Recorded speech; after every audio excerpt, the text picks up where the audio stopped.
This is Heavyweight Hustle, Calvin Tankman. Tune in to True Hill Heat Podcast. You won't be disappointed.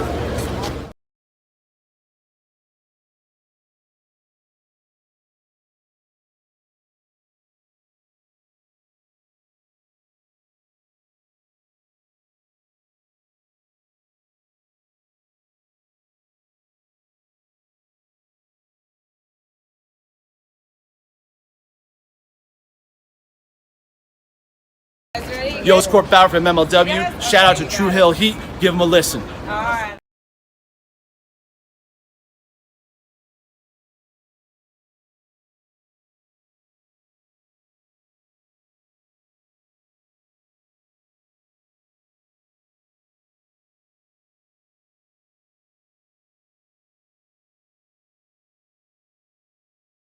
Oye, te habla tío Sabio Vega. This is Sabio Vega and you watching True Hill Hit a mi manera o pa' la calle.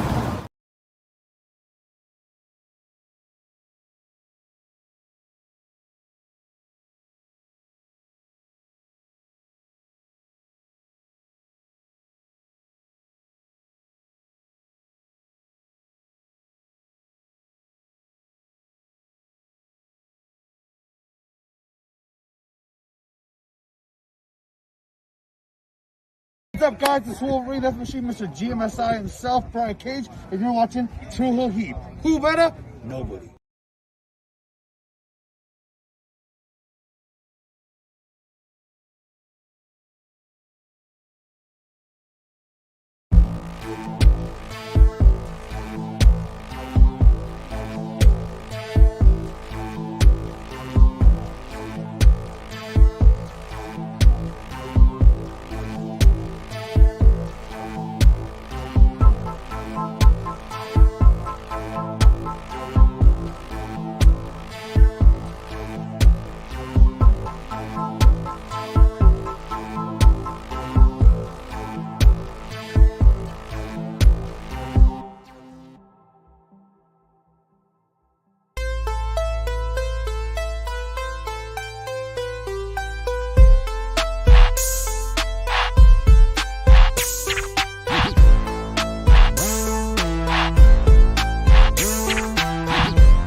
Hello. It is me, your True Hill Phenom, SP3. We are live on the True Hill Heat YouTube, Facebook, and Twitter for Rated Raw review number 14, the GUNTHER Gauntlet, reviewing the March 11th, 2024 edition of Monday Night Raw. To do that, I am joined by the face and the ace of the True Hill Heat YouTube channel. It's your boy, Romeo Anthony Cologne. How are you doing? What up, bro? What up, everybody in chat? Got a late start here, so that means we should have like an early ending, right? 3:40, 3:45, around that time. Barring super chats. I mean, we ended early last week. We can now say, the reason why I had to dip out early last week is because I had an interview with current TNA tag team, one of their newest tag teams, Speedball Mike Bailey, Trent Seven, Speedball Mountain. That interview should be dropping, if not this week, next week. So I had to do that interview. We ended the podcast early this week. We're not going to shortchange them this week, though. They can send their super chats. I got things to do. Oh, now this. Yes. Oh, now this. Your busy schedule of getting parlays. Yes. I got to get to work on them. The game start at 7, pal. I appreciate you. And I got to eat before then, too. I appreciate you for your hard work and dedication. But, Thank you. we can't shortchange here. You are getting a nice little change, from here now. It's increased because we got a whole new system that goes by the super chat. So thank you, Will Chisholm. Yeah, I'll stay for the super chats. He's that's about it. Yeah. I gotta research this big offensive game between the Knicks and the Sixers that's incoming. Oh, yeah, I'm sure. 37-34 in the halftime, probably again. But yes, we're here to talk about Monday Night Raw. We appreciate y'all if you are joining us live. Appreciate y'all if you are watching us on demand. Remember to show that appreciation back the simplest way possible. Drop the thumbs up on this video. Share this video with all your wrestling fans, friends, and family on all your favorite social media platforms. If you're new to the True Hill Heat YouTube channel, hit that subscribe button. Hit the bell to stay notified for all the great content here. And of course, sound off if you're in the live chat. We love to interact with all of you. We've been getting more and more live viewers from Twitter. So if you're watching us over on my Twitter handle at TrueHillSP3, you can sound off in the live chat over there. If you're watching us on Facebook, you could do that over here. But of course, if you want to see what we're doing over on the YouTube channel, you can go over there and watch over there as well and sound off over there and send a super chat donation, because that makes sure that we highlight your comment on screen. It goes back to the contributors, like we said earlier, me and Romeo here. Every dollar amount matters, and we will show our support for what you do and give back to us here. But Romeo, just a mere matter of weeks from WrestleMania 40. How are you feeling about last night's show before we go over what went down? It was all right. We got some added WrestleMania matches onto the card. It's shaping up very, very nicely. I don't know. I look forward to more SmackDown now weekly than Raw. Even though Raw's been good, but SmackDown has like the heavy hitters. It's where the main storyline is as far as the main event feud for WrestleMania. So Raw seems like the B show now. But I enjoyed that the IC title was the main focus for Raw, as it should have been. Yeah, it was deserving of that. Gunther's worked so hard to do that, and I love all the video packages and promos that we saw throughout the night to build up the gauntlet. I thought that it made the main event feel important, and I was really hoping that the main event had more time, because we've grown accustomed over like the last 5-6 years where WWE has had these longer gauntlets, these gauntlets that started, having an hour or more, or started at like the 9 o'clock hour and went till the end of the show. I remember the Seth Rollins one from 2018 was like that. This one, I was very much surprised that it didn't start until like pretty much like the 9:15, like quarter hour. I could have cut a few things from the show, no problem. Yeah, that's what I'm saying. It's not like, anything else on the show was really dire to have. You could have cut like 5 minutes off of Jey Uso doing a challenge, an obvious ass challenge. He didn't even go 5 minutes. He would have had... No, he actually went like 6. It felt like 2. I know, because all he did was challenge the most obvious challenge ever, and it took 6 minutes. I timed every segment, and it was just like, you could have cut this completely. He could have done this in a backstage promo in like a minute. It is the crowd's fault. This yeet shit. Oh my god, this thing extends segments. It's the new what, and it makes Jay change the way he has to deliver promos. Now he's got to be Steve Austin, and not good Steve Austin, bad Steve Austin. Samoan Steve Austin. This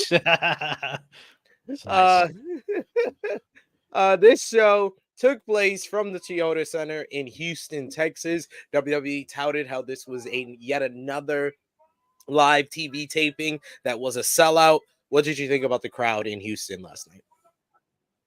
Fine. They sure love the celebrities. Yeah.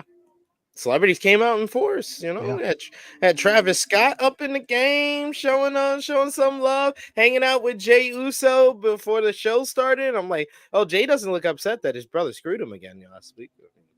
How could you be when Travis Scott's there to hang out with? I guess he's like, I got more important things than to worry about my dumb brother. We got Yeet. Emmanuel. Emmanuel in the chat who says, I enjoyed this episode of Raw. We got Safed who said it was a great episode of Raw. I think that's a little hyperbole, honestly. I wouldn't say this was a great episode of Raw. Really good. Really good is the highest praise I will go. Really good. And whenever Raw has a really good, if Raw on the regular over like the last couple of months has had at least one good promo, one good match, that's a good episode of Raw, even though it's 3 hours and there's a lot of fluff even with that. But really good episodes of Raw have at least more than one good matchup and more than one good promo. And then great episodes have multiples of each. This was in that middle portion of very good. It had multiple good matches, and I thought it had a really great promo on this show. I'd agree. We got a super chat donation from the one, the only, Will Chisholm. Thank you so much, Will. We appreciate you, good sir. He says, Chad was like, I put it on God. I will win. Jimmy must have got to Triple H ear and said, God not real. So fuck him. LOL. We going with Sammy the Muslims. LOL. Yeah, I'm not. Thank you for the $10. I'm not touching that one. I was like, I just read it and I know I already got in trouble. I got in trouble for reading that. We made it past the opening minute, so we're good. Yeah, I guess so. They won't check past that, right? Yeah. No. Okay. We're fair. We're good. We're in the clear. But yes, this episode of Monday Night Raw, we started off with Travis Scott coming up with an old school Stone Cold Steve Austin DTA shirt, which I thought was a nice little touch. Hanging out with Jey Uso and Gunther was shown arriving at the building to watch the Gauntlet. And then we started off with the number one contender for the World Heavyweight Championship, Drew McIntyre, coming out to the ring. He enters, he gets on the mic, and he calls Seth Rollins a selfish, delusional, hypocritical junkie for giving himself 2 main event matches at WrestleMania 40. Drew was getting what chance, so he told the crowd to say what if they were glad he took out CM Punk, and they did. The crowd chanted for Punk. Idiots.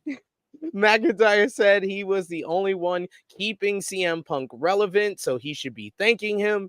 McIntyre spoke briefly about The Rock, saying that the WWE started off in carnivals. He gave us the whole history of wrestling, and wrestling started off in carnivals. Then it went to territories and bigger arenas, and then they were selling out arenas. Then it was multi-billion-dollar deals. So the next evolution of that is working with one of the most influential and biggest stars in the world, The Rock. But before he can continue, Seth freaking Rollins comes out to the ring. Rollins dares McIntyre to attack him again like he did last week with another Claymore kick. Rollins got on his knees and daring him to even turn his back to the number one contender. Drew didn't bite, though. Rollins calls him a coward, so he turns his back, but McIntyre still didn't bite. McIntyre just wanted Rollins to listen to it. McIntyre said that Rollins was right when he said he had to get over it. He wanted to drop Jimmy Uso and Solo Sikoa when they got involved in his business again, but he didn't because he was focused on the World Heavyweight Championship. McIntyre urged Rollins to take his own advice, leave the bloodline alone, but he didn't because the only person Rollins cares about was himself. And I loved his impersonation of Rollins doing that. Then he says, Rollins responds and says that McIntyre was starting to remind him of someone with tattoos who always used to talk a lot from Chicago. Oh yeah, you're reminding me of CM Punk. Rollins used to think that CM Punk was the biggest hypocrite in the world until he met McIntyre. Rollins said that McIntyre might as well have been an honorary member of the bloodline at this point. He says that they helped him beat Cody Rhodes, helped him beat Jey Uso. Rollins thought McIntyre would gladly take their help if it meant beating him and standing tall with The Rock. Rollins said that wouldn't happen because he and Cody Rhodes would take down the bloodline on night 1, and on night 2, Rollins would beat McIntyre like he always does, and he'll beat him again because the only thing he would hear at the end of the night at WrestleMania 40 was the people singing his song.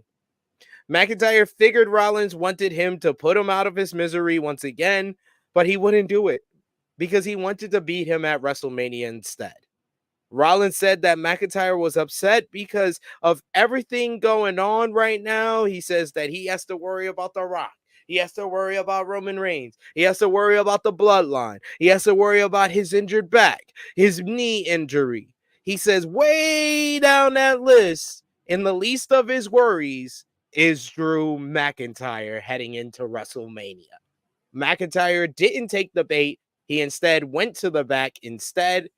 I didn't think this was a rare, not great Drew McIntyre promo, but I thought it was a very good segment as far as building tension and getting through another week of the build. But it does feel like this whole story is very dependent on the bloodline story, and it's being overshadowed because of it. But also, I think that there's not much story for them to go with this because they've done the Drew Seth matchup and feud since October. And that's partly why Seth is going to lose, because he's looking past. He's not even paying Drew McIntyre any attention. His concern is the bloodline, and that's going to be the out for why Seth lost. If they want to explain it that way on commentary, or they could also have it where Seth is coming back from a knee injury. He's wrestling twice in 2 nights. It's crazy. He's gonna hurt his knee in the first match, whether kayfabe wise, he might hurt it for real. Fuck, we know. And then on Sunday, Drew's just gonna attack the knee and take him out. That's part of the storyline there. But I like Drew here. Drew just continues to shine for me. And with Seth Rollins, it's like there's 2 Seth Rollinses. It's like the one that's feuding with the bloodline. I can really, be on that guy's side. I'm rooting for that guy. He's on Cody's side. Like, I could cheer for him. And then he comes to Raw and he's just putting down Drew. He's not very babyface like. He's like, oh, I'm not even thinking about you. Like, what babyface says that about the heel? You don't even concern me. You're the last thing on my mind. And it's like, you want to root for Drew. You want Drew to kick his ass. Take it seriously. And it might be that kind of atmosphere at WrestleMania Sunday where the crowd in Philly is like, you know what? Fuck off, Seth. We want Drew to win. We're rooting for Drew here. Pretty much. Like he's the baby face in my eyes. Like everything he said was right. I was like, yeah, Seth, you're a hypocrite. You're the real hypocrite here because you were telling him, oh, don't worry about the bloodline. You should be worried about the World Heavyweight Championship. The World Heavyweight Championship's the most important title, and now you're all worried about the other title. You're a hypocrite. That's what I've been saying the whole time. I think I mentioned this either to you or on the True Hill Heat flagship podcast or somebody, I think either it's one of these platforms I said it, or maybe to Jimmy, where I was like, I feel the real story with Seth and Cody and Rock and Roman is the stuff that will make this even better, take this to the next level. Like Seth mentioning, the only reason Rock's here is because you failed in the DCEU over in Hollywood, but he can't say that. Or the Rock, or the Rock saying, you're only here because you're so desperate for a WrestleMania main event. You're so insecure about Roman Reigns just eclipsing you as a star. He's moved past you that they created a whole title for you. And you're still worried about Roman Reigns because your title is secondary to Roman's. Like, all that stuff, I think, would make it even better. And I thought that this was a nice little hint of that with Drew mentioning that Seth is a hypocrite because Seth is going against everything he told him not to do. They still got time for all that because there's 1, 2, 3, 4, 5. There's like 6 episodes of television before then. If you want to get even more personal in all this build. But yeah, like, do you agree with me? Like, it feels like there's 2 different Seth Rollinses. Yeah, Raw and SmackDown. Yeah, I thought Seth was really good in the SmackDown segment with The Rock. Yeah, I think that they gave him.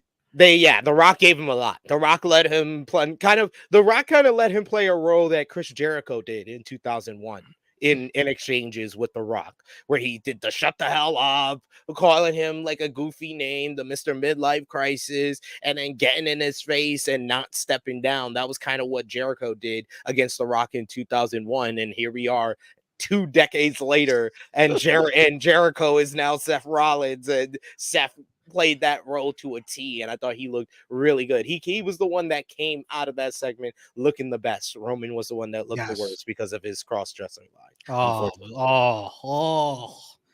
The internet's on fire.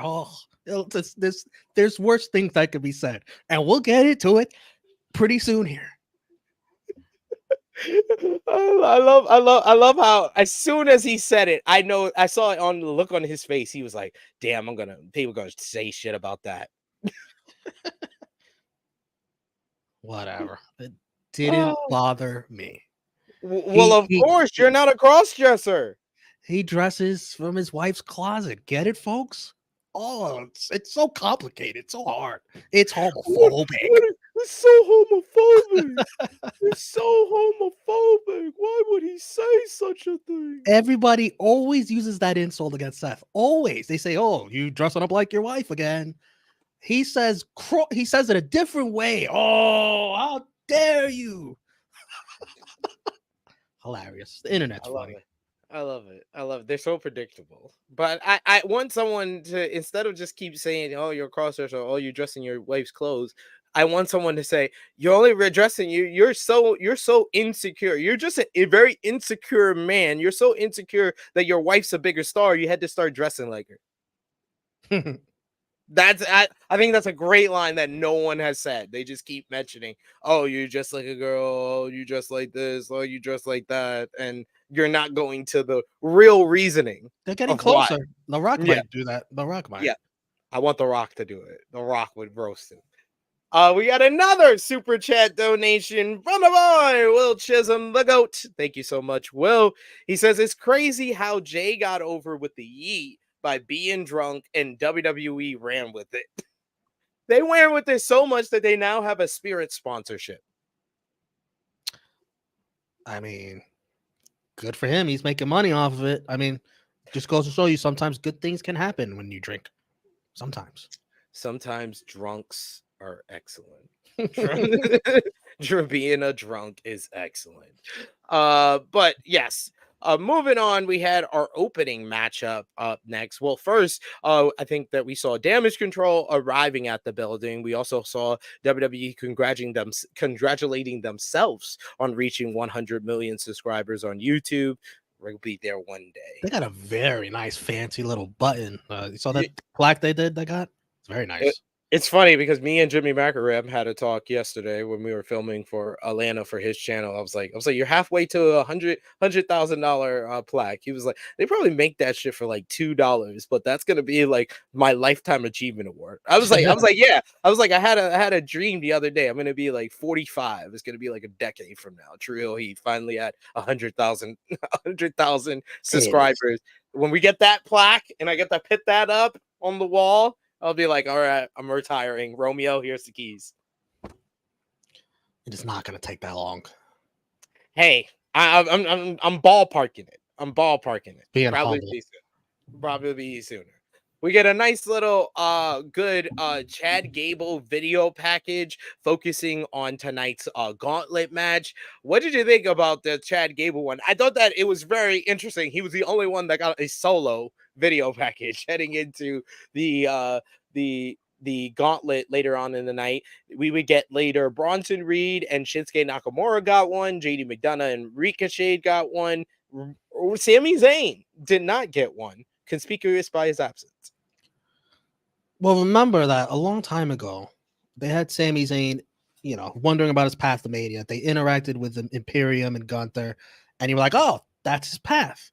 They did a good job from pivoting to that to making you think, well, maybe it's not his path. Maybe it's now Chad Gable's path.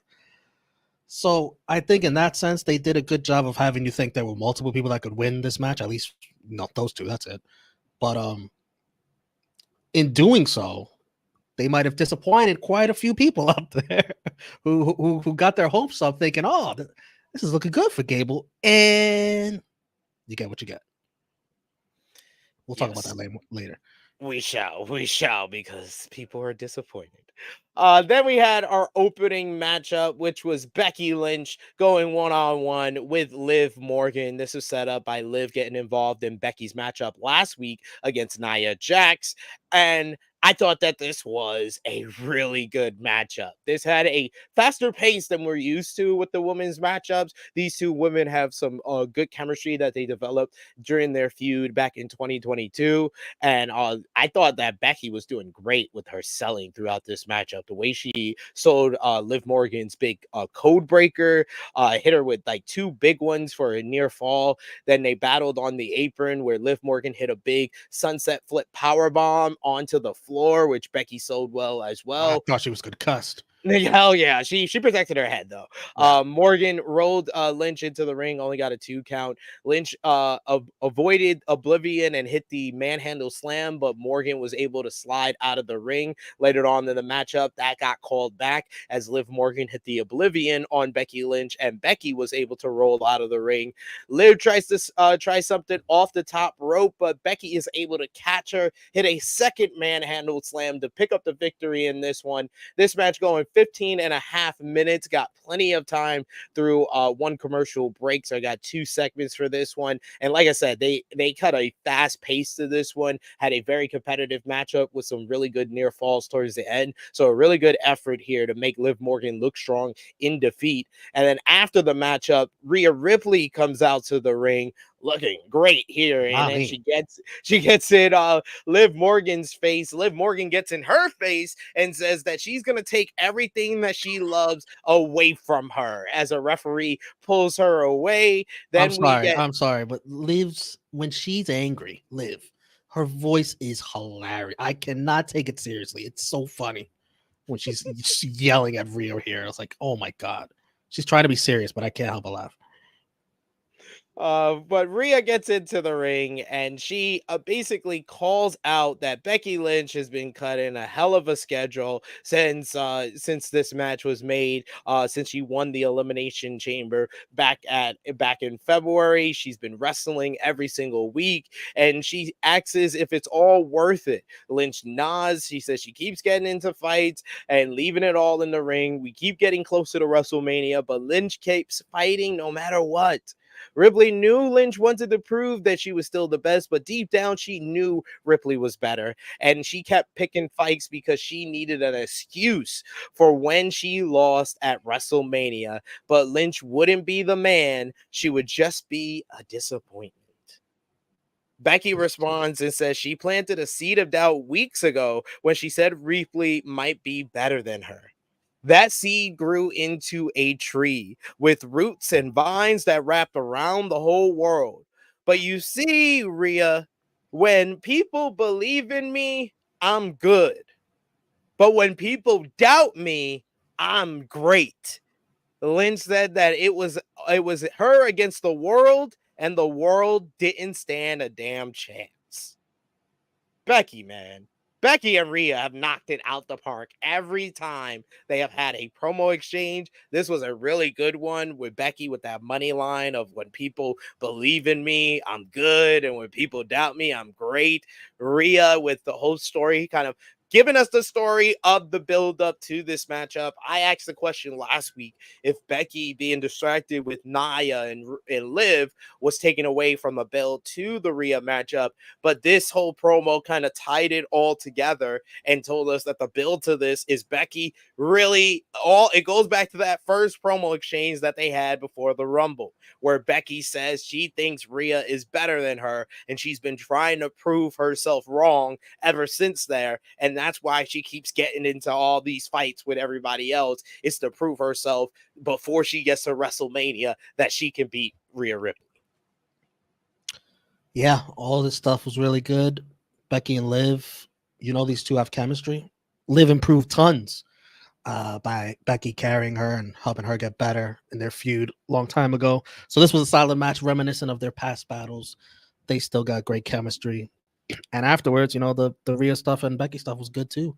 I mean, I thought the Becky promo was really good. And it's even more good. It's more impressive. That comes after a freaking long match to memorize all these lines and cut a believable promo after that. I can't imagine that's very easy. So all the respect to her for that. We need to see Rhea get some matches here too before Mania, and I'm thinking Liv is going to be one of them here. I think they might save that. I would think they would save that till after WrestleMania, but I don't know. I think they should do something with Liv Morgan and Nia Jax at WrestleMania. I don't know what that would be, but it seems like you're devoting a lot of time to them for them to not be on the Mania card. I don't know. They're going to need some kind of get every woman on the Mania card match. Maybe a mixed match tag team with Liv and Nia. A what tag team? A mixed match tag team, basically like a partner. Can they coexist tag team? Oh, hell no. Jesus. Where the hell is Jade Cargill? They gonna keep her. They literally just signed her to keep her away from AEW. To follow up though, with later on in the night, we see Becky and Liv about to shake hands backstage when Nia Jax comes and attacks both women, laying out Becky Lynch with a big choke slam through a table backstage. Then we hear from Becky Lynch later on in the night where she challenges Nia Jax to a last woman standing match, and that match will go down next week on Monday Night Raw. What do you think about Nia Becky last woman standing?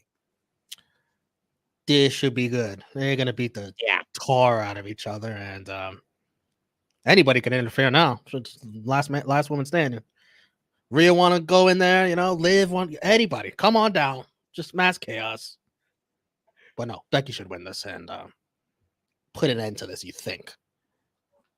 Yeah. I think so, but I would actually like more if Rhea got involved and cost Becky, so Nia could stay undefeated against Becky, and now we have a ready-made challenger for Becky after Mania if she wins, or we can easily reheat Nia to go back after Rhea. Rhea would be, adding to all the stuff that she told Becky, like, "Oh, you're keeping yourself busy." Nah, I'm keeping yourself busy now too. Yeah, hey, you got to get the Liv ball rolling. You got to get the Nia ball rolling. These are all feuds that the people want. It feels like a fatal four-way, but it's not. No, it's not. We definitely don't. They definitely don't want that. It seems. Some people do. Yeah, the Liv riots, the Liv Morgan cry about it. The cry Liv about crybabies. Liv crybabies. Yes, the Liv crybabies, as you say. We got in the chat a bunch of people talking about this match. We got Seth who says Becky versus Liv match was really good. Emmanuel says Liv and Becky was good as fuck. We got Benjamin who says he wants the triple threat at WrestleMania. Please no, please don't. Wow, screw Nia, huh? It's like screw Nia. Why don't we do that? But we also got Power Driver Finish that says, right? I'm like, damn, Christian can talk about dead fathers, but Rock can't say something a little controversial. Hey, Roman and Rock can they do say controversial stuff already. But we take it to Michael Cole at the commentary table, who kicks it over to general managers Adam Pearce and Nick Aldis, who announced that Damian Priest and Finn Balor, the undisputed WWE Tag Team Champions, will defend their titles in a six-pack ladder match at WrestleMania 41. The teams will be determined by qualifying matches over the next couple of weeks on Raw and SmackDown. The Judgment Day do not seem pleased with this whole development after hearing this announcement and say that they're on their way to Pierce's office to discuss this. But what do you think about the announcement? Worthy of the pomp and circumstance we got before the show? I love it. I absolutely love it. Holy spot fest. I don't even know who the other teams are, and I can tell you this match is going to deliver like crazy. But the Judgment Day have every right to be upset. Like, oh my God, are you kidding me? We got to face 5 other tag teams in a freaking ladder match? Are you kidding me? I'd be pissed too. Holy shit. But no, this match is going to be crazy. And you know, R-Truth is going to have the WrestleMania moment at the end. He better have it. He better win. He better. So, yeah, that match, who wants to see Awesome Truth at Judgment Day 1-on-1? No. So, yeah, add everybody else to it. You have one big schmaz. It's gonna be incredible. You're gonna have some good tag teams in there. I think this has all the potential to be a banger and all the potential to be a clusterfuck with 12 guys in there. It's either going to be one or the other, or it'll be a banger clusterfuck. I've could be seen both. plenty. I've seen plenty of banger clusterfucks. Case in example, last WrestleMania weekend when we had the Ring of Honor Supercard of Honor with the Reach for the Sky ladder match. That was a banger clusterfuck in every way possible, where someone got injured. So I can see this going one or two ways. You hope no major injuries. I would hope so, but no promises. You got to see who's all in it. Yeah, well, we know Awesome Truth's gonna be in it. I knew that. Absolutely, 100%. I knew that. Who the hell are they facing? Is it the Indus Share? Yeah. What a layup. The only way. It's like what the fuck? You gonna give them something difficult? Unless Truth forgets what day it is. They might as well have a bye. Unless Truth doesn't show up to work, and even still, Miz might win it on his own. He's like, that's on Monday. Today is. We got a super chat donation from the good brother Chuck Berries. Thank you so much, Chuck Berries. You've been one of our big supporters as of late, and we appreciate that. He says, clearly Cody's promo about old podcasters was targeting one Vince Russo. Vince can't relate to today's wrestling. Clearly Cody's promo about old podcasters. What's the target? I mean, that goes for all old podcasters. Jim Cornette. Who else would you? Eric Bischoff. There's very few and far between as far as like old timers from the older era, where it'd be Attitude Era, the 80s, 90s, whatever. They are generally on a closed-minded view and don't always accept that someone like Cody Rhodes is now the accepted next top face of the WWE. The good thing we have young podcasters like us who tell us how it really is and follow the product much more closely. And what can I say? Vince Russo's really fell off the wagon. I think I saw a video where he's like, "Is Vince secretly trying to buy AEW?" Something like that. It's like, yeah, what do we do? Imagine we did clickbait like that. Imagine we would never stoop that low, and we're heroes. And it's like people. The crazy thing is that they are so known and have such a name that people don't do the minimum amount of research and Google something they say. They will just accept that they said it and it's the truth. Yep. Sad. Good thing we're around. Good thing you guys put the true in True Hill Heat. Exactly. That's what the true and true is all about. We speak our truth. We got another super chat donation, this time from Will Chisholm. Thank you so much, Will. He says, I don't think Rhea is dropping that title. I think she's holding it through Mania, I think he's saying.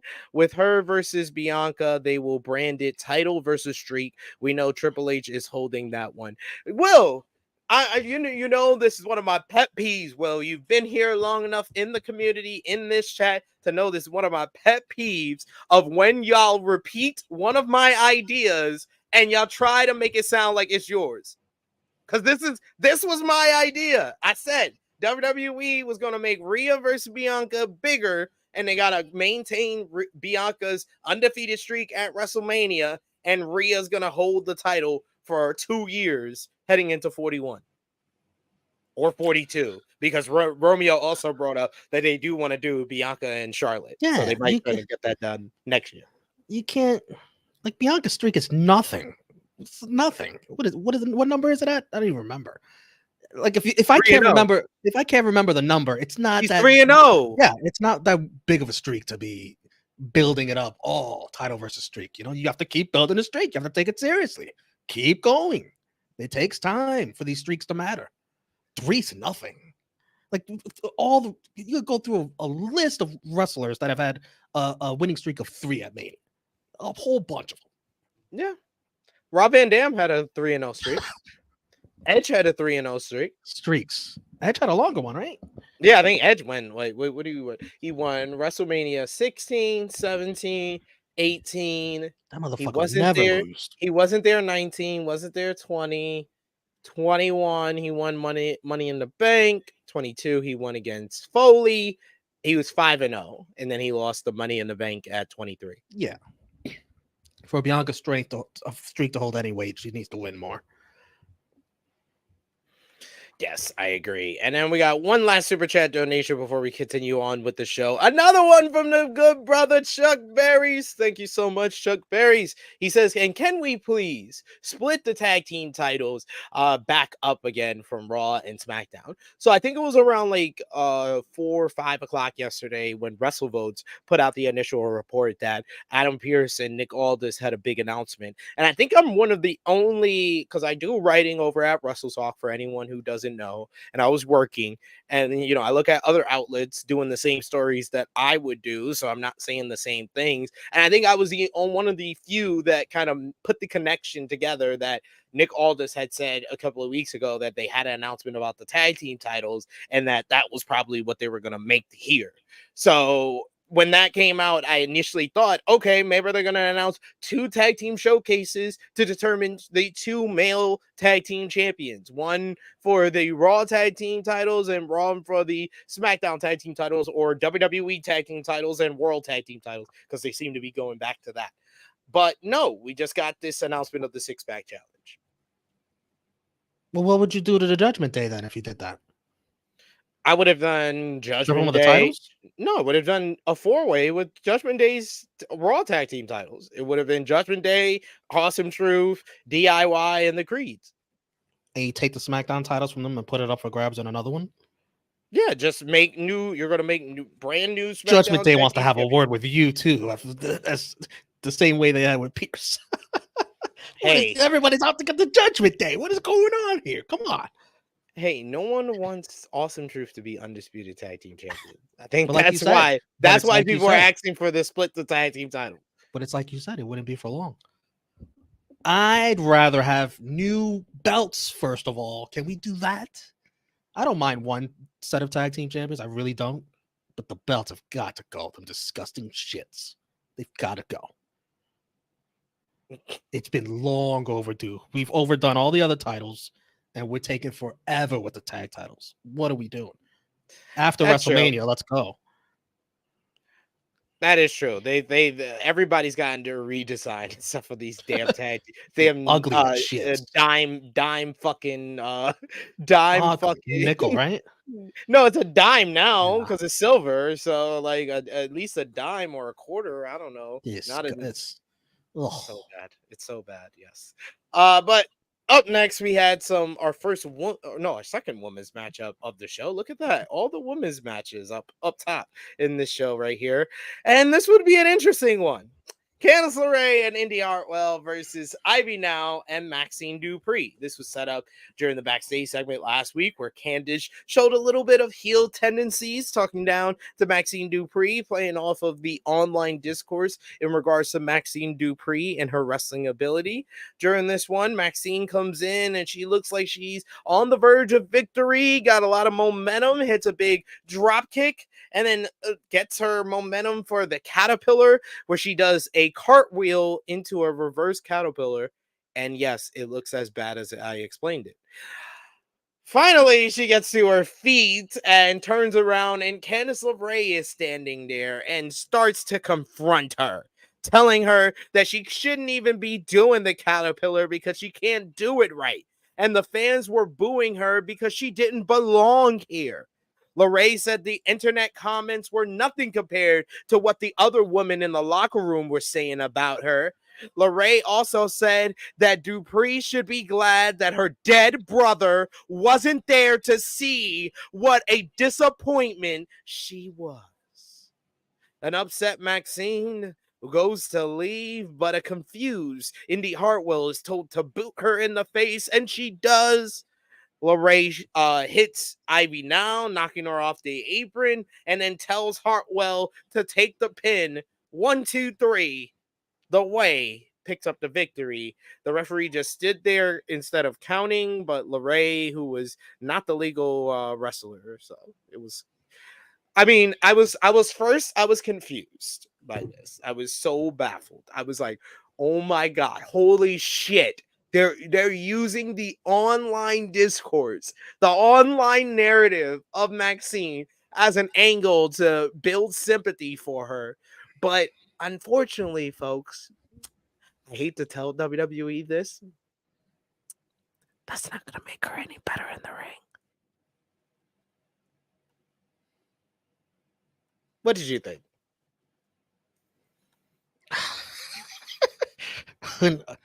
Candice bullying Maxine, that was funny. She was really good. Candice, She was awesome. Really good. Candice was good. But it's like, okay, I get what she's saying. Yeah, she stinks, whatever. But then for that to escalate to your dead brother, what? A bit much. A bit much. A bit much. And listen, I know Christian does this stuff all on AEW. I'm not trying to compare the two or anything like that. It has nothing to do with that. It's just in the scheme of things, what she's complaining about her wrestling. To then take it to there, it's like, and then you hear nothing but crickets, because imagine being there in the audience. You can't hear what they're saying unless you're in the front row. Yeah. What the hell is going on in this match? So that's why I got a dead reaction. And Cole and McAfee, they're trying to sell it on commentary. But listen, I know I said the women's tag division needed something to make you care about these characters and wrestlers. This ain't it, Chief. This ain't it. I don't want this shit. But I did laugh. So if you wanted to make me laugh, which I don't think was the goal, you got a reaction out of me. But listen, they love Maxine way too much backstage. And I'm sure she's the greatest human being. I'm sure she's a sweetheart, all that stuff. But somebody has it, their agenda, that this woman must be pushed. She's the next Sable or Trish Stratus, or like the next, like that she's just so hot that we have to push her. And listen, come on. It's okay to move on, all right? It's okay to just abandon ship. This has to be like one last ditch effort. The crowd's gonna get behind her, and we're gonna have something. Let me tell you, it ain't gonna work. Just like SP3 said, because the bell's gonna ring no matter what. The bell is gonna ring, and it's gonna be ass, and someone might get hurt because of how ass she is. I cannot believe they will not just let her go. Let her be something else that's not a wrestler. It feels like Vince is still around. This is so Vince McMahon to want to keep pushing for Maxine just because she's their kind of girl. They love her looks. Oh, she's beautiful. She's it's like Bruce Pritchard too. If Bruce is around, he probably thinks the same thing, and maybe Vince is talking through him. I don't know. And I know the guy Kevin Dunn's not there anymore, but he would be of the same thought too. We gotta push her. She's hot. I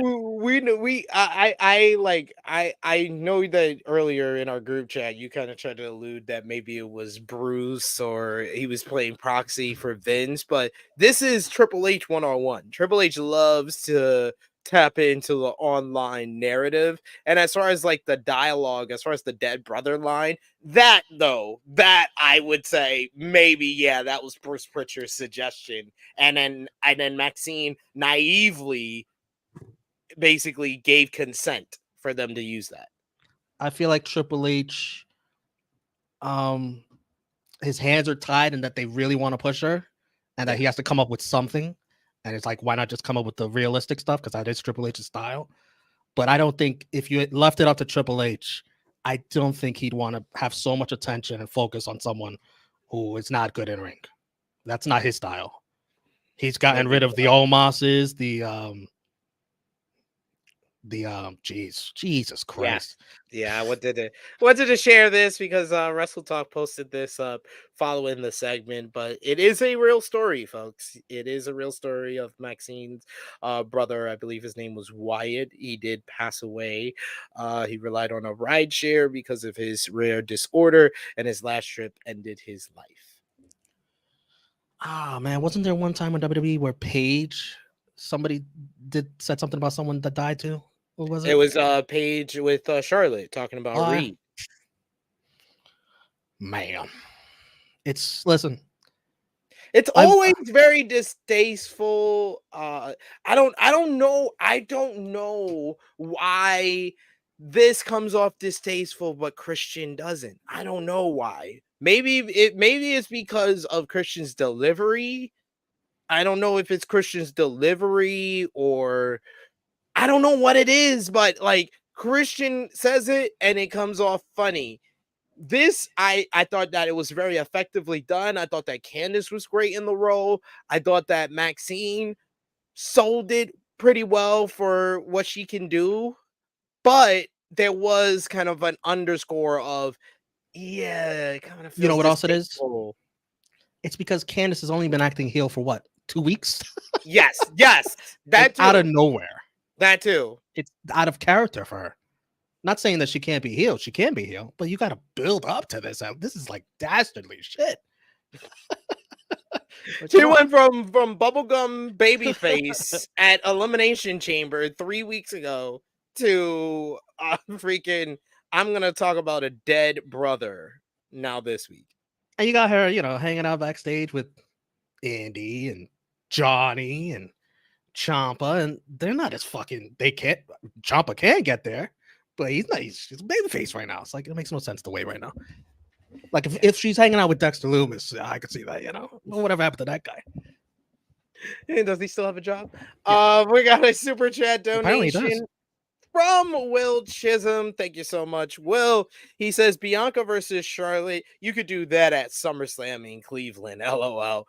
WWE, like, we gotta rush this streak stuff. We don't know how long we got her. She talking about having kids now and shit. That is one of the topics and one of the storylines on her reality show with Montez Ford, that she does want to have kids Does it stop eventually, you? and it makes sense. I don't stop you. But Becky's here. it takes a year and a half away from you. It does. And Becky had the benefit of it was during a pandemic that she had hers. I'm not gonna sit here for this. Bianca Charlotte should be at SummerSlam. No. That's a WrestleMania match. Well, come on. The streak versus Mrs. WrestleMania. Come on. It writes itself. You do that first. All right, that is fair, but you do need a big matchup for SummerSlam, and that is a big matchup that you could come back. Rhea. They did Becky and Bianca at SummerSlam before they did at Mania. The rematch, Rhea and Becky too.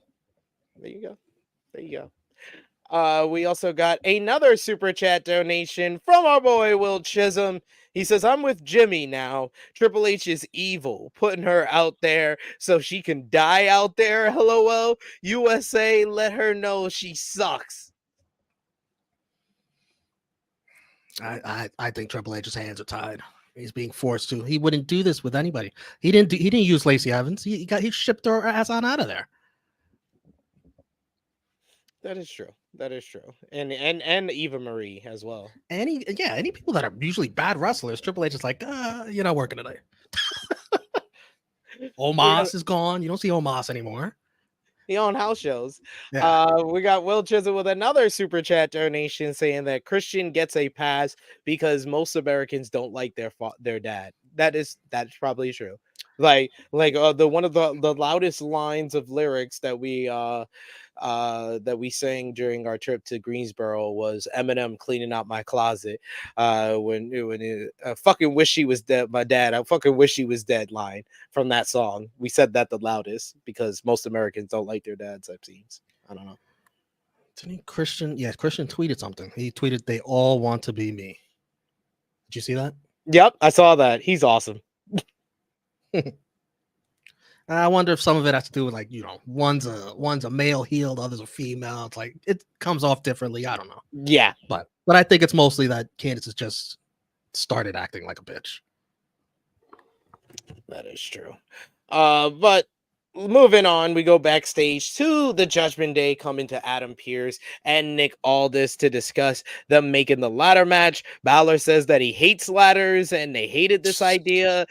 Pearce said that they could cement their legacy by winning, but Damian Priest said they've already proven they were the best. Priest wanted to know whose idea this was. Pearce and Aldis resisted, but Pearce finally admitted that it was R-Truth and The Miz. They said that they want Awesome Truth tonight on the show, but but they say that they're out doing media. But then R-Truth comes in. He says that, oh, no, we were supposed to do media on Monday. And Pierce says, it is Monday. And he says, oh, that's why The Miz isn't here. And then Priest says to make the match, and it's made for later, Damian Priest versus R-Truth. Any thoughts? R-Truth, we're back. We're back to making me laugh on Mondays because last week was a dud, but R-Truth made me laugh yesterday. Yes, we appreciate you, R-Truth, for making us laugh again. And then we had what my favorite segment probably on this show was Michael Cole center ring to speak with the number one contender for the undisputed WWE Universal Championship, the American Nightmare, Cody Rhodes. Michael Cole showed the video package of the closing segment from SmackDown before introducing Cody. Cody said that he wasn't sure if The Rock actually was his boss or not, but either way, it sure did feel good to slap his boss. Rhodes said Rock was one of his favorite wrestlers in the past, and Rock knew exactly what that slap was. It was a receipt. Cole asked why Rhodes would risk so much before his match against Roman Reigns on night 2 of WrestleMania, and Cole mentioned that Seth Rollins was the last person to beat Roman Reigns, but it was by disqualification. And Cole wondered if Rollins wanted to prove he was the top guy by finally beating Reigns. And Cole asked if Rhodes could actually trust Rollins. Rhodes says that people change.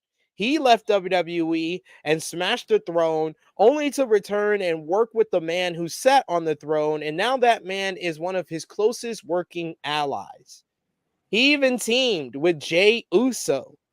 Rhodes was glad to team with Seth Rollins and called it his only chance to get a fair shot at Reigns on night 2. Cody then recalled the last question that Michael Cole asked him all the way back in October of last year when he asked him if his story ended with him coming up short. Rhodes asked Cole if he looked nervous or frightened. Rhodes admitted that he was nervous and afraid. But the story was no longer about Reigns and himself. The story was about everyone who followed him through the absolute ends of the earth. The story was about a fan named Hannah who was blind, but went to the show and cheered for him just so she could feel it. It was about his friend Harley, who went through spinal fusion surgery, but still sat in the front row so he could get the weight belt.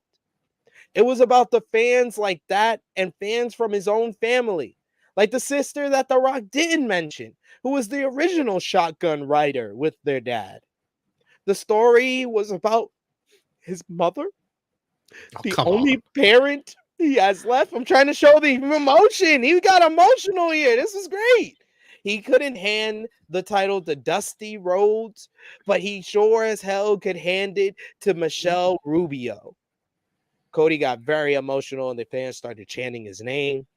The story was about his number one fan, someone that Michael Cole knew very well. The woman that he hired all these years ago, his wife, Brandy Rhodes.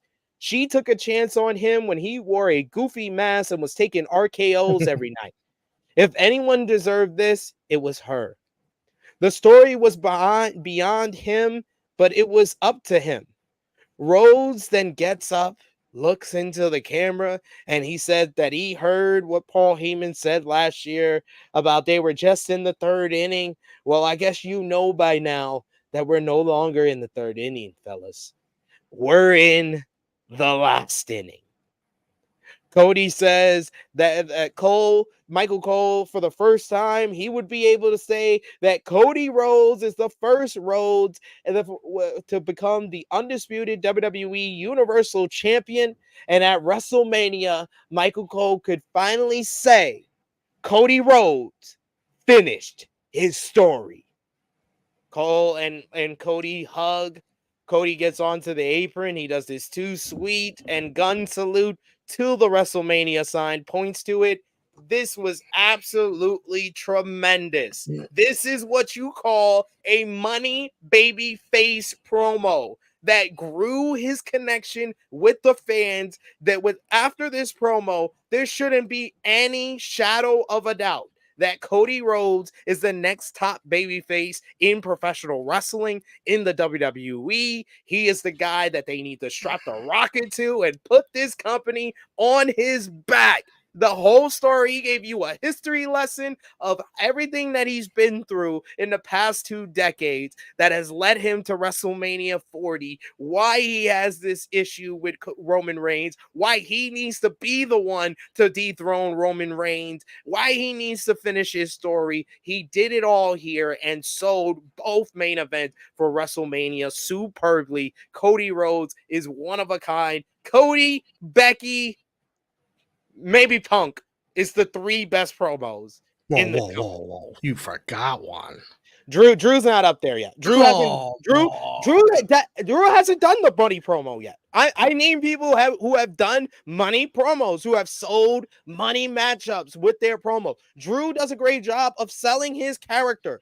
That's not a money promo. Money promo is something that's going to put butts in the seat, that's going to make people watch something. He hasn't done that yet. He's in the top 5. He's not in those 3's category. Those 3 have proven on a higher level, more consistently over the past year to do the money promo and make people buy a ticket.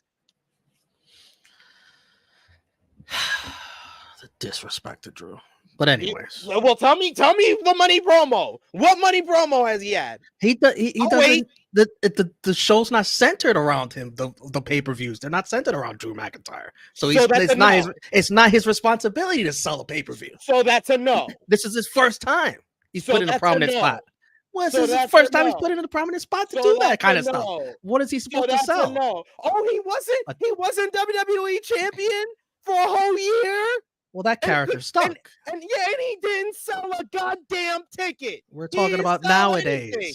He didn't sell no pay-per-view, but he hasn't. Like, I literally gave Punk that 3rd spot because Punk has a history of cutting money promo. Not because of his work in the past year, because Punk hasn't been here for the past year, but he has a history of cutting money promos. Drew has never cut a money promo. So why are we even arguing?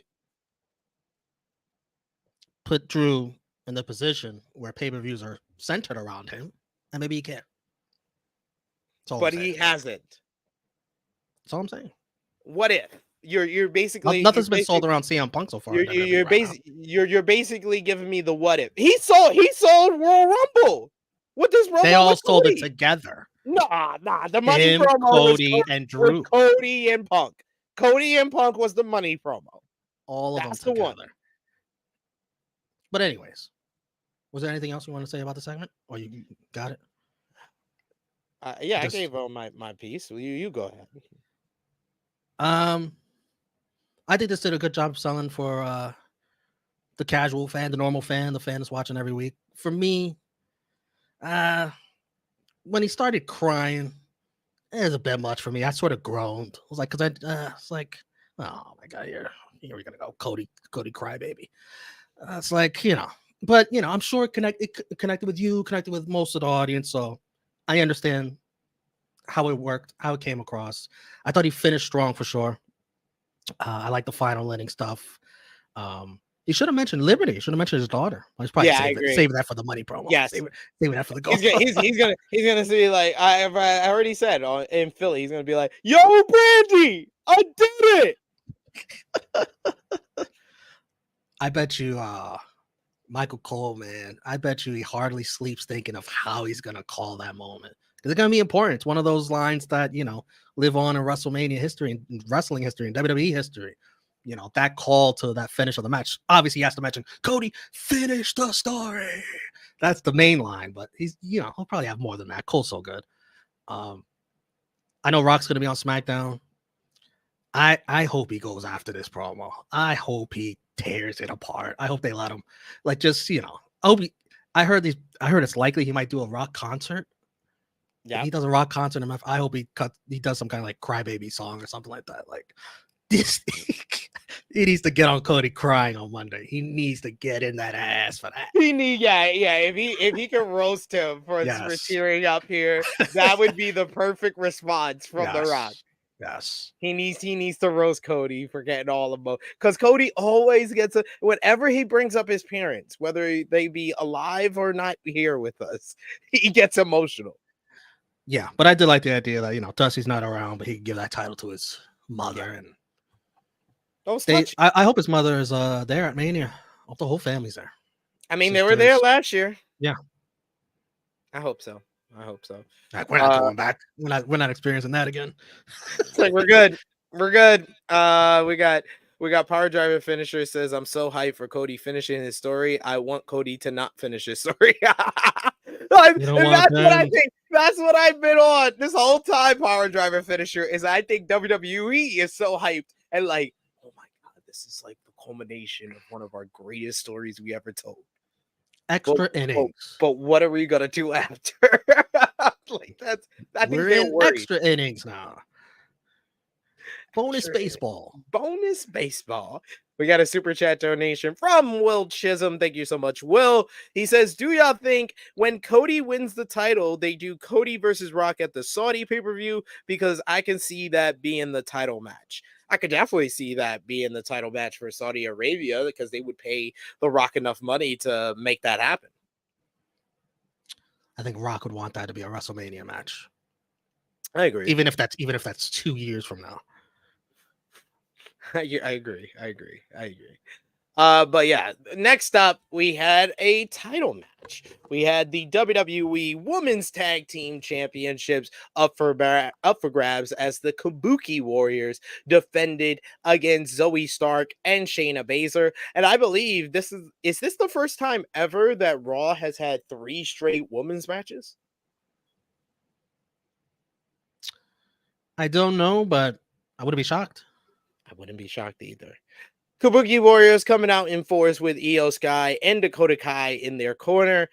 This was a competitive matchup, surprisingly. More competitive than probably some people thought it would be. I thought the best exchanges in the matchup were between Shayna Baszler and Kairi Sane, reigniting their rivalry from their NXT runs. Zoe Stark looked decent in this one. Asuka was not really involved much in this matchup. She got involved late as they hit a flurry of offense on Shayna Baszler, a big spinning back fist by Kairi Sane, a big head kick by Asuka, and then they followed up with a reverse DDT, insane elbow combination after a distraction from Dakota Kai. Kabuki Warriors retain the WWE Women's Tag Team Gold. What did you think about this one? I thought it was fine. Yeah, the action was fine.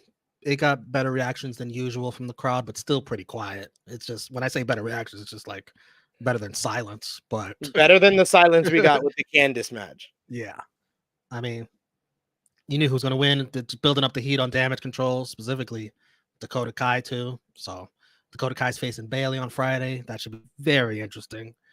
Yeah, that's pretty much all I got to say about this. Zoe trying to fire up the crowd felt weird. Like, she's been a heel this whole time. Now she's like in the spot where she's wants the crowd on her side. Weird. Was she been babyface? No, she's been babyface for a few months now. She was babyface leading up to the matchup with Rhea. They've never felt much babyface to me. Also fair.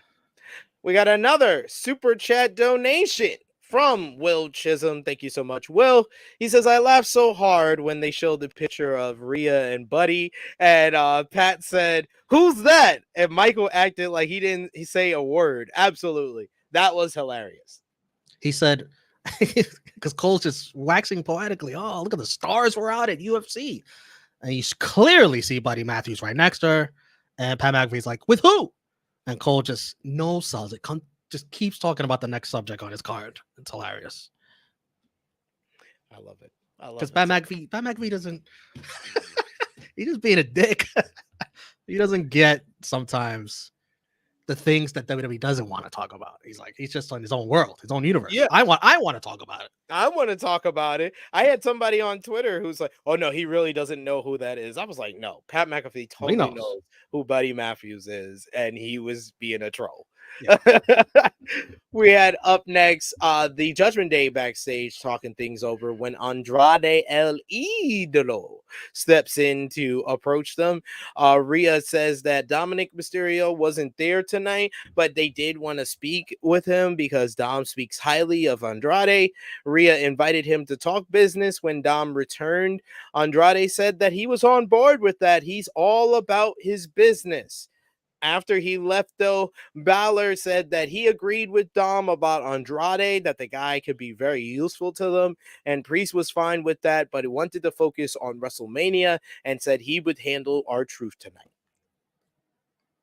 Any thoughts on that segment? Andrade, potentially, with the Judgment Day? Hell no. He's going to be the replacement for Damian Priest when Damian Priest finally goes babyface. Because Priest was like, anywho, it's like, yeah, that's great. Yeah. Anyhow, because like Judgment Day got more than enough Latinos in Damian Priest's mind. But yeah, there is an uneasy tension with Andrade and Judgment Day. Like nobody wants to acknowledge it, but it's there.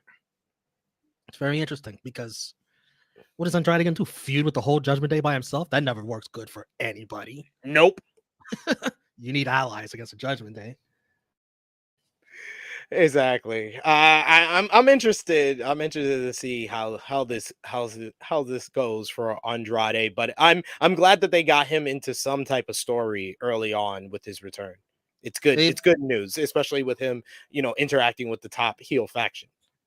He's already ahead of Jade. Also true. I mean, everyone is ahead of Jade. CM Punk being injured, still ahead of Jade. He got promoted for 2 weeks from now. They got promoted on this show. It'll be in Chicago. Probably be a part of whatever they do with Drew and Seth on that show. Good for the Chicago crowd. I mean, you bought tickets to that show. Yes, CM Punk is back, and he's hurt. You got to see him in some form, but you get everything anyway, so who cares? There was a video package for Shinsuke Nakamura and Bronson Reed. They were also showing former Intercontinental champions throughout the night. They showed Chris Jericho at this point of the show. Damian Priest versus R-Truth was next up. As soon as Damian Priest comes out to the ring, he decks R-Truth in the face, knocking him out cold. Then he gets on the attack, but R-Truth is able to make a comeback. He hits the John Cena 5 moves of doom, but Priest is able to kick out of the attitude adjustment. At this point, when Priest was in control, DIY came out to root him on. He puts on the STFU on Priest, but Truth lets go upon seeing JD McDonough and Finn Balor attacking DIY at ringside. And I believe this was the second time on this night a wrestler let go of a hold for no good reason. Truth went to the top rope and took out all the guys, but goddamn, he almost killed himself. That dive was scary as shit. He nearly missed everybody and went face first to either the mat or the announce table.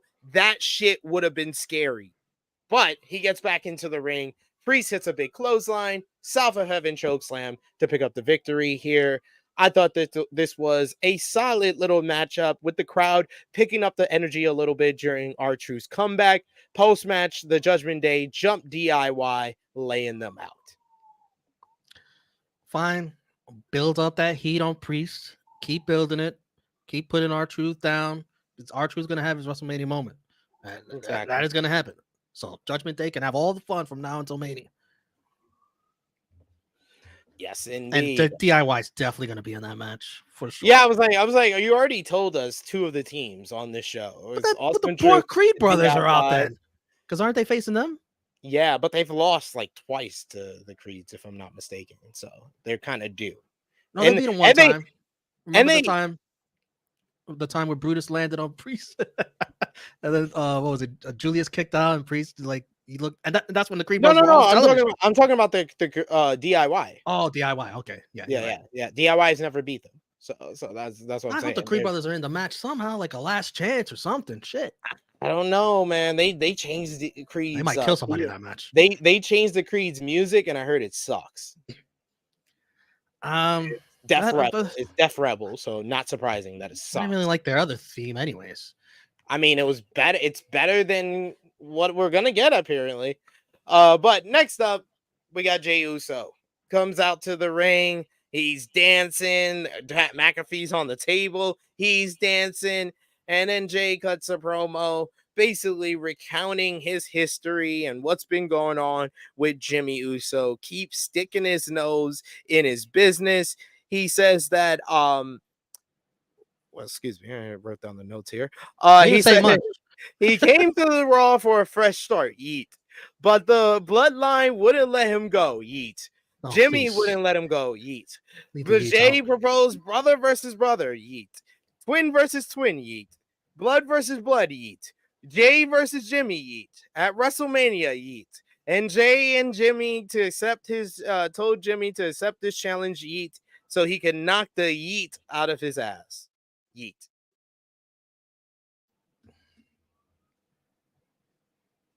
This yeet crap. Oh. Down Oh, since. it Day ruins the one ish promos. is down since. Day one it is down since. Day one ish. Light it all up, knock them down like this. Any thoughts? This yeet garbage is it's gonna kill anytime Jey Uso touches a microphone.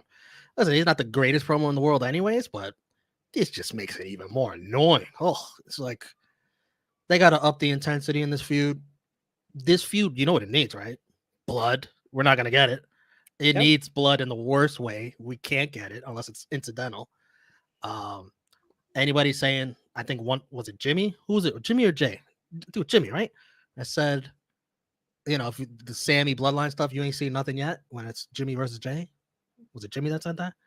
Yeah, he said you're gonna get 100% real promos, and basically the online response was, "We don't believe you. You need more people, bro. You're at this point where I think that we're at the point where it's at the point of no return. Of you're not gonna be able to heat this up.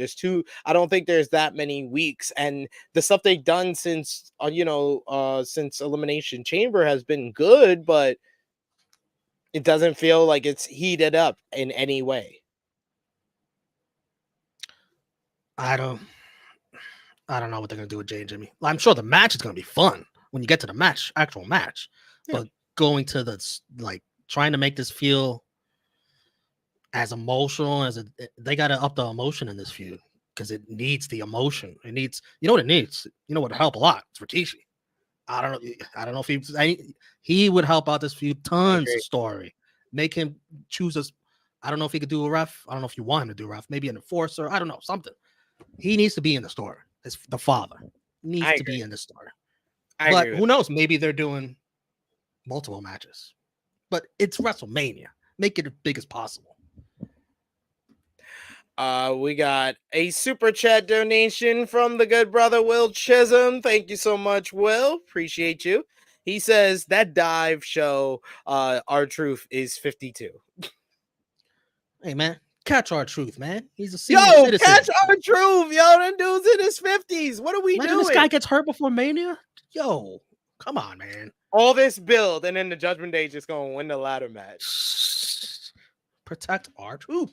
Or DIY wins it because they're a part of Regeneration X. Yep. They didn't mention that on the show, by the way. We got another super chat donation. Thank you so much, Chuck Berries. Chuck Berries, we need you to show up on Thursdays and Saturdays to show us just as much love. We appreciate, and Wednesday nights for the fellas. Chuck Berry says, by the way, Romeo, I am a Sixers fan, but the Knicks will win tonight since Obi's back. I think it means OG. OG Anunoby. Because Obi Toppin's gone. He said Obi. I was like, what's going on? Yeah, well, hopefully we can score more than 70 points. I mean, that'd be nice. A little offense. Try to get the ball in the basket, maybe more than 37 points in the first half. Can we get 80, 90? I know I'm not going to ask for 100. That's ridiculous. You're trying to act like we're not in the 90s anymore. What are you doing? What are you talking about? Next basketball, man. Backstage before the main event, Jackie Redmond interviewed Gunther. She said that some think that he's become overconfident and was underestimating tonight's contenders. Gunther didn't care if anyone thought that he was focused on his legacy. He beat Ricochet 640 days ago to become the champion and has elevated the title to new levels. The best of the best would lay it out on the line tonight just to face him at Mania, and that was affirmation of the work that he's been putting in. It took a lot to be in his position, and he wished them all good luck and did the big ass cheesy smile. That was great. That was the look of a man who's just, thank God I don't have to be in this gauntlet. Just sit back and enjoy the show. He's like, I'm just gonna sit back and enjoy. They also announced Muhammad Ali as the latest inductee into the WWE class of 2024 Hall of Fame. And they announced the qualifiers for next week for the WrestleMania tag team ladder match. It's going to be the New Day versus Otis and Akira Tozawa of Alpha Academy, DIY versus the Creed Brothers, and Awesome Truth versus Indus Sher. New Day, DIY, Awesome Truth. Yeah. And I guess the other sponsor for SmackDown is Imperium. Not gonna get a spot, really? I hope Imperium gets a spot because that's like not right. Got to get Imperium in there if New Day is gonna be in there. What SmackDown teams can we put in here? Street Profits, AOP. Oof, Pretty deadly. Yeah. You're asking for someone to get injured. You throw AOP in there. Pretty deadly. Hey, they were in a ladder match before with DIY, and it was good. They fucking killed each other. Oh my, this is gonna be chaos. No matter who you put in there, chaos. Gotta put Pretty Deadly. I like Pretty Deadly. The LWO sneak in there? Probably not. Nah, they're bums. Oh, Jesus. 8 teams, 10 teams. Let's get everybody. Oh Come on. God, no, this guy. See, he's like these fans. They just can't be happy getting one thing. There's They gotta some worthy extra. teams, man. There's some worthy teams. Someone's gonna get left in the dust. Will y'all stop being greedy? Like, this is why they don't give y'all nothing. WWE. Andre Battle Royal it is for the LWO. Absolutely. No, they'll have a LWO versus Legato big tag team matchup. So everybody get on the card. WrestleMania SmackDown. Gauntlet match was up next. We had starting off JD McDonough or Ricochet. They still went out and had a banger of an opening matchup to this gauntlet. It was fast paced, a lot of high impact moves going each way. Ricochet hit a big DVD on the apron before the commercial break. McDonough slid into the ring to break a 10 count. Ricochet hit a big lion salt. He then hit a Northern Light suplex into a big vertical drop brain buster. Ricochet fought with McDonough on the top rope before shoving him off the top, hitting a shooting star press to eliminate him. They gave these guys a lot of time in this opening match. Really fun one. Any thoughts? Yeah, it was good, but it asked you out if you got to go 12 minutes with the first guy. Damn. There's no way you win in the gauntlet now. Exactly. We already knew the deal, especially when we find out Bronson Reed was the next competitor. Ricochet tried to take the fight to him, hitting consecutive dives. Ricochet tried something fancy, but Reed slammed him, hits a big senton, tsunami. Ricochet is eliminated. Yep. Up next, we had Sami Zayn. Zayn hits a big moonsault off the barricade before we go to commercial break. This was your David versus Goliath kind of sprint here. The two men fought to the top ropes where Sami Zayn slipped out, hits a big sunset flip powerbomb to eliminate Bronson Reed. But after the matchup, as Shinsuke Nakamura is coming out, Reed decks Zayn from behind and hits a big tsunami, putting Zayn at a disadvantage for his next match against his rival Shinsuke Nakamura. He tried to cradle Nakamura early on, only getting a 2 count. Nakamura really kind of isolated and kept control of this one. Zayn was able to hit a blue thunder bomb to regain control, but Nakamura went for something off the top rope.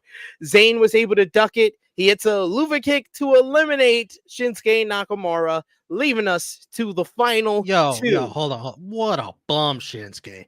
This guy got tsunami'd, and you couldn't take advantage of that. Nope. Sami Zayn was dead to rights. Oh, what a bum. It's like, what a bum. And at this point, we all knew who was left. It was left out. It's the guy who said this match just means more. I need this. Chad Gable comes out to the ring. He stops himself from taking advantage of a down Zayn. He urges Zayn to get up and helps him to his feet. First mistake. Zayn fires up, though. He fires up, and Chad Gable immediately hits him with consecutive German suplexes. And I was like, yes, let's go. He starts applying an ankle lock outside of the ring, but Zayn kicks him into the steel steps. Gable sold that like he was dead. After the commercial break, Gable hits a big exploder suplex off the top rope. Only gets a 2 count with that one. He goes for a moonsault off the top rope. Zayn gets his knees up, gets a roll up for 2. Gable hits some forearms, a slap. Zayn hits a slap back. They start trading slap and big forearms. They start trading German suplexes. Gable reverses a blue thunder bomb into an ankle lock. We got multiple ankle lock attempts in this one. We get Zayn blocks a chaos theory attempt into an exploder, but he can only limp his way into the Aluva kick. Gable's able to take advantage, avoids the kick, and applies an ankle lock once again. At this point, he's talking trash. He's like, I want this more than you. Gable pulls Zayn to the middle of the ring, but Zayn's able to kick himself off, but Gable holds on. Zayn's able to try to get to his feet, but Gable gets a leg trap German suplex. Gable goes to the top rope. He goes for a big moonsault, but Sami Zayn is able to dodge it. He eventually limps his way into the Aluva kick, but he takes too long to get the cover. Gable kicks out at 2.99. Gable gets him into a crucifix phase right out of the kick out into a kick out at 2.99. The fans at this point are on their feet. Gable takes his straps down, hits a gunt wrench, basically a deadlift German suplex into the bridge for a 2 count. As soon as Zayn kicks out, he applies the ankle lock once again. Zayn, though, reverses it into a cradle. 1, 2, 3. Looked like Gable had his shoulders up, but he did not. His shoulders were down for the 3. Sami Zayn wins the gauntlet. After the matchup, Gable looked absolutely dejected. Gunther comes out as Sami Zayn is giving words of encouragement to a down Chad Gable as he is smiling, seeing his WrestleMania challenger. Absolutely tremendous gauntlet match. Top to bottom, I thought it was a really fun opening with JD McDonough and Ricochet. I thought Bronson Reed coming in looking dominant against Ricochet was good. And then the Sami Zayn middle portion, kind of him getting beaten down before the big final conclusion with Chad Gable, which was a great matchup by itself. But overall, the gauntlet was a tremendous piece of work that firmly established Sami Zayn as a legit contender to end Gunther's memorable, magical reign, even though I don't think he will. But Chad Gable, what a performance by him. Arguably his best matchups, right up there with his Gunther series. Gable and Sami was really effing good. I want to see more of that. And remember, like Cole said, Sami's doing this during Ramadan, where he cannot eat. Yeah, I love that part of the story. Yeah, that was great. That's, that takes, on an empty stomach, wrestling like that, that's crazy. Crazy. Respect to Sami Zayn. That Helluva kick counter was nice, where Gable just dropped down and tripped Sami and put him in an ankle lock. Beautiful. The limping Helluva kick, that was great.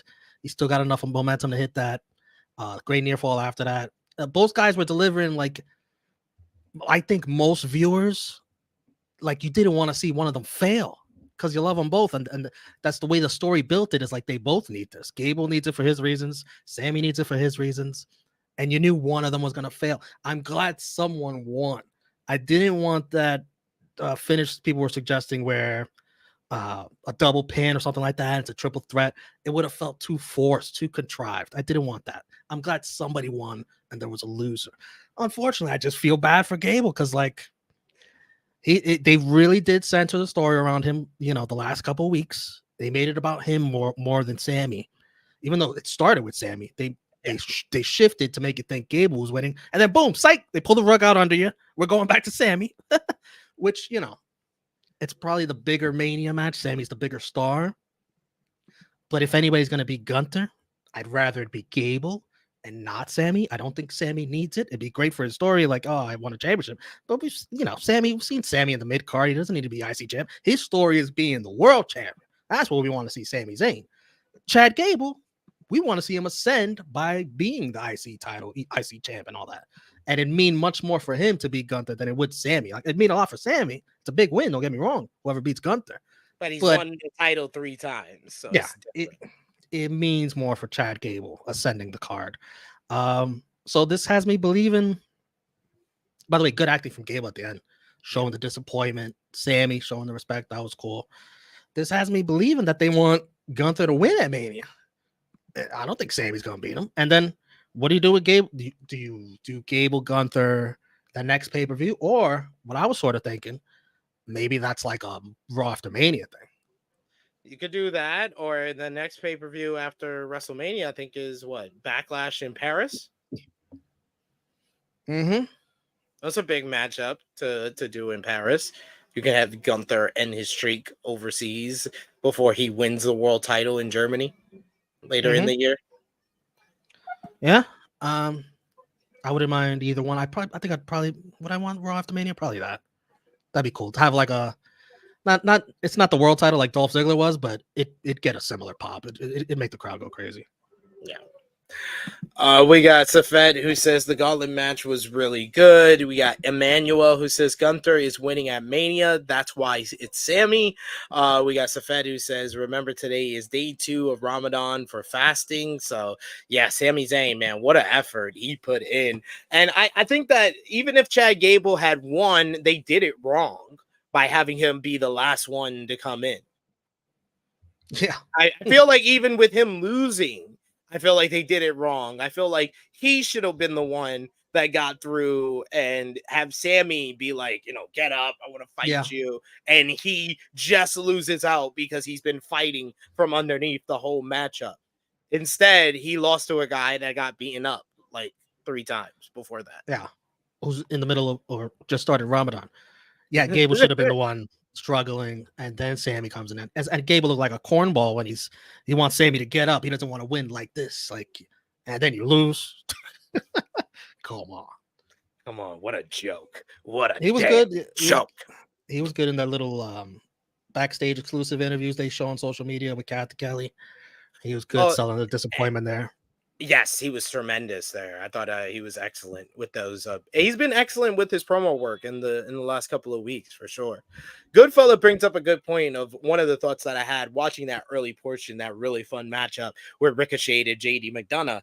He says Berlin and France PLE should be lit. I like to find them a more consistent role for Ricochet while he's in his prime. He's so good in ring. I said it to Victor Perry because Victor Perry kind of had the same thought that I did at the same time when we was tweeting. And I said, Ricochet feels so much like Cesaro in 2021 in WWE, where he just feels so criminally underrated that he needs a change of scenery. He needs to leave this damn company.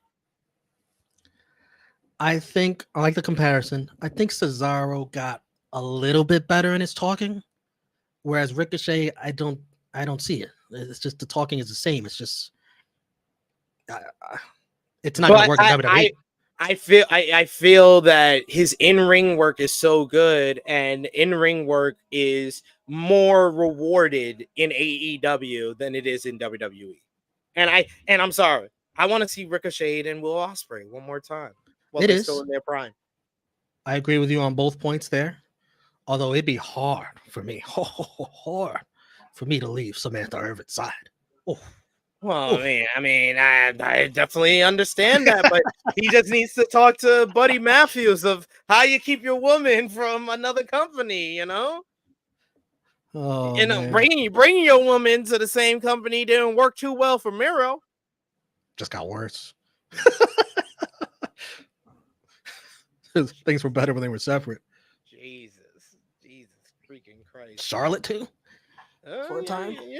You know, Andrade was able to make it work. You know, there's people who make it work from the other company. I feel Ricochet needs that jump. Like, there's people in AEW right now that feel like they want to be in WWE, whether it's Malachi Black or a Miro or even a Buddy Matthews. Buddy Matthews is more of people just say that, and it's because of the Rhea Ripley thing. We haven't had any clues or anything like that from Buddy Matthews, whereas Malachi and Miro have had more public clues and hints that they want to be in WWE than anybody else. But Ricochet is like the number one on my list as far as WWE guys that need to be in AEW more than and they need it for their careers more than staying in WWE.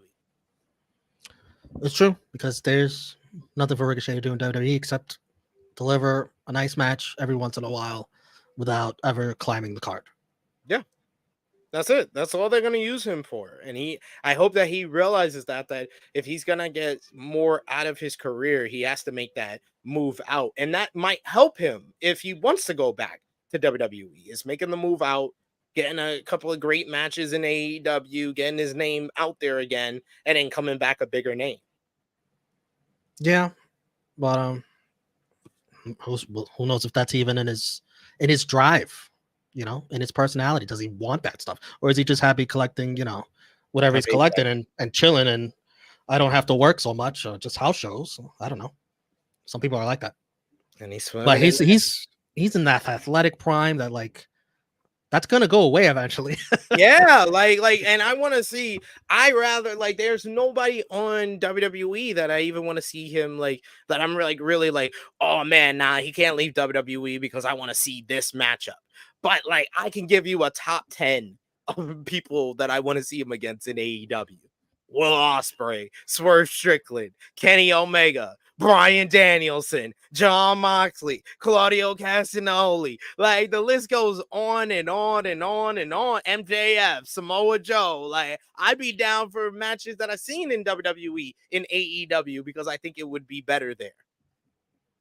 Sure. WWE wouldn't miss him too much. They wouldn't. That's the other thing. Like, you can literally take him out, put Miro there, and WWE wouldn't even know the difference. Fair trade. Who says no? Who says no? Who says no? Miro and Malachi for Ricochet, and we gotta give one more to AEW. Who would be the number 2? Because Ricochet is number 1 of the people that need to be on the AEW roster. Currently on the WWE roster, who would be number 2? We got to get a woman in there. Nothing comes off the top of my head. Yeah, no women. No women come off the top of my head. As far as, like, the males, what can we get for like MJF? a Nakamura? What do you need for MJF? Because clearly AEW fans don't like MJF anymore. So let's ship him over to WWE. We love him. We love him. Oh, you don't like that sports entertainment storyline stuff. Come on. They just don't love him as a babyface. That's all. They want him to be a heel. Great babyface. He's our scum. What happened to he's our scumbag? Well, he's our scumbag, but we've had enough of that guy. That's a good shout. Candice in AEW. Oh, she's just hitting her stride now in WWE. DIY in AEW, yo. She's you about to see the prime Candice now. Yo, DIY, Candice the Bully. DIY in AEW, and tell me that Tony's not gonna be like, oh, I got my Edge and Christian, Hardys and Dudleys. Let's do some ladder matches. FTR and Young Bucks. It's funny is that you got the actual Hardys. I'm like, screw them. Exactly. Like, screw that. You might get hurt. We're not doing that. Edge and Christian, you want to make it a 4-way? Yeah, there you go. Yeah. But you know, yeah, that's definitely coming. Let's put our thumbs in the middle for the March 11, 2024 edition of Monday Night Raw in 3, 2, 1. Thumbs up across the board from both of us. Romeo, out of 10, what did you give the show? You people in the chat give it an 8, 42%, 32% say 7, 16% 0 to 6, 11% 9. I'm gonna give it a 6.9. I'm not as high on it as you guys are, but still a thumbs up show for me. I'm going to give it a thumbs up, and I'm going to give it a 7.5 out of 10. I thought it was a really good show. I thought the main event, the gauntlet match, was great. I thought Becky and Liv was a very good matchup, and I thought Cody's promo was excellent. I enjoyed Candice LeRae kind of going in on Maxine Dupri. That was a bunch of fun. So yeah, there was a bunch of stuff that I enjoyed on this show. And when the gauntlet takes like the last hour of the show, it's gonna be a thumbs up for me. So 7.5 seems accurate. Match of the night, Romeo. Oh, Gauntlet. Gauntlet by far. MVP for the show. Definitely Becky for sure. And even though I'm not going to be in love with the storyline, Candice did what was asked of her and did it really good. Even though the storyline is it's gonna piss me off because it just means more Maxine. But Candice delivered. Co-MVP for Becky Lynch and Sami Zayn for me. LVP, I am gonna go with Shinsuke Nakamura. That's very fitting. I understand why you did that. I got to give it to Gable. I mean, you were the last guy in. You do all the sportsmanship garbage. It cost you. Now you needed this so bad. You don't have it. You ain't got shit to do at Mania. We know Shinsuke's not going to have anything. Shinsuke will be in the Andre Battle Royal and he'll be fine. He'll ask, where do I surf in Philly? And people will tell him nowhere. He'll be fine. He'll be fine. You'll be fine. Gable, this was your story. I mean, everybody's got their story to finish. Yours is still to be finished. That's rough. He's gonna have to attack his own Alpha Academy teammate Akira Tozawa to get in the tag match next week. Sheesh. Yep. Man, if only Jason Jordan could go. Man, you that'd be know, the ultimate story, right? We got something to do at Mania. I'm back. Angle Sons. Yes, Fuck up DIY one more time for good old sake. Sheesh. Be great. That would be great. But yeah, that's my LVP. Yours LVP is Chad Gable. Romeo, let the people know where they can follow you on social media and when they will see you again. For Romeo Anthony on all forms of social media. You'll see me again tomorrow night. Big business. It eat. All right. And you can follow me on the Twitter machine at TrueHillSP3. You can follow the gang, Facebook, Twitter, Instagram, TikTok at True Hill Heat. Patreon.com/True Hill Heat. $3 a month gets you exclusive content to True Hill Heat, Prediction Championship, and more.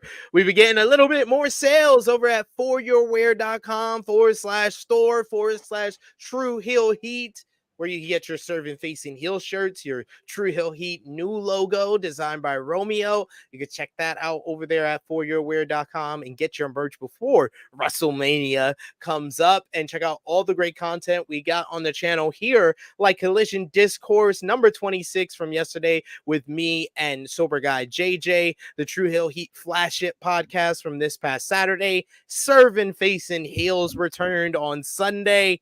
But yes, check out all that great content there. Romeo, any final words? No, appreciate everybody tuning in. Appreciate all the super chats. Definitely. Thank you so much.